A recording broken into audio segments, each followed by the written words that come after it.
The stability and development of any country is based not only on the affairs of the nation, but also the affairs of the neighbors. Venezuela's economic decline has impacted Guyana directly and indirectly.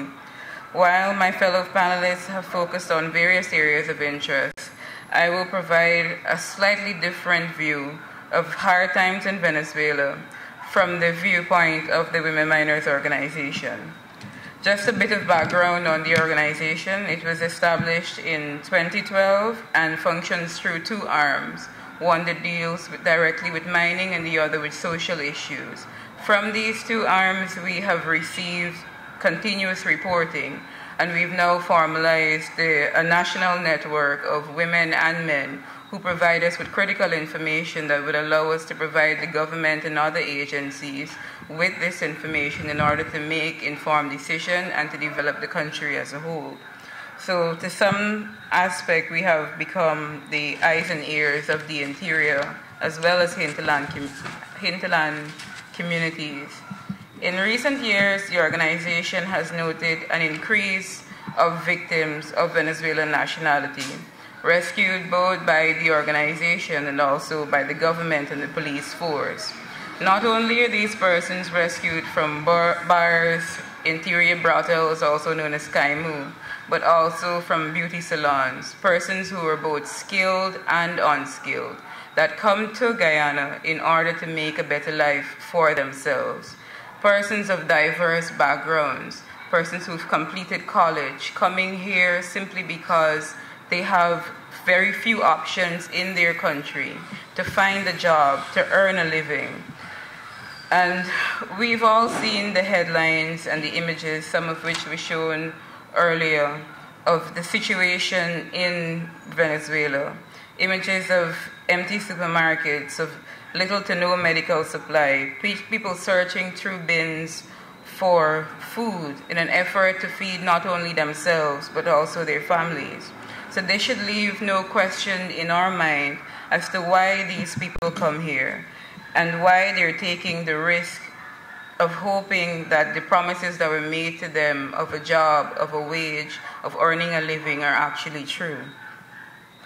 What the organization has done and continue to do is to see all ways possible of assisting those persons in not only getting justice for what has happened to them while they're here, because women and girls would cross our borders to find jobs, and people who prey on their vulnerability use them as commodities to not only sell them over to sexual slavery but also domestic servitude.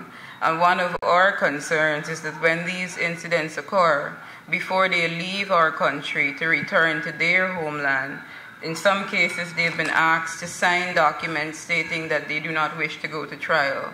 And we do not believe that, irrespective of the situation they're facing, that justice should be placed on boundaries and borders, that women, irrespective of where they live or where they come from, should have a right to acquire justice.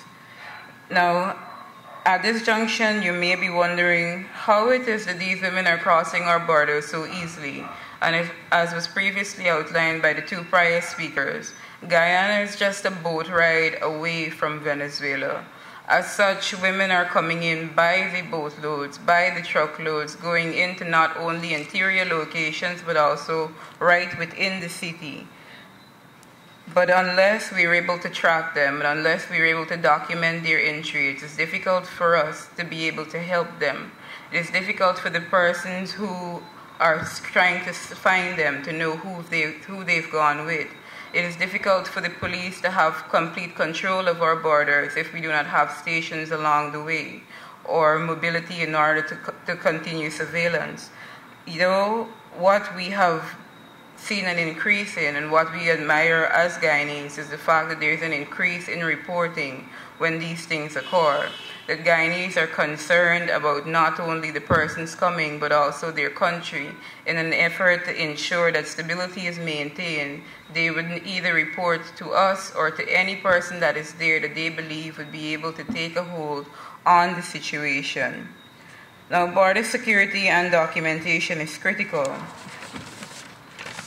as was outlined by Major General Joe Singh, they not only come in search of food, but then also in search of medical supplies, which weighs heavily on various communities along the border. What the organization has also seen an increasing is the number of communities that are highly populated by Venezuelans, not only hinterland communities, but also mining communities. And Guyanese are now complaining that most of the landings along the Cayuni River have an alarming increase in the number of Venezuelans who are competing with them in their sales, who are competing with them in the mines as well. However, what they have also noted is that these operations are all done illegally. From the purview of the organization, some of the things in which we've been able to outline is the fact that when these persons come, irrespective of what happens to them, it is not reported. As such, you have girls who are raped, girls who are trafficked, and instead of it becoming critical information that could be used to make informed decisions, they leave without leaving a trail of what happened. They leave without us as the general public knowing how we can help and areas in which we can develop in. Thank you.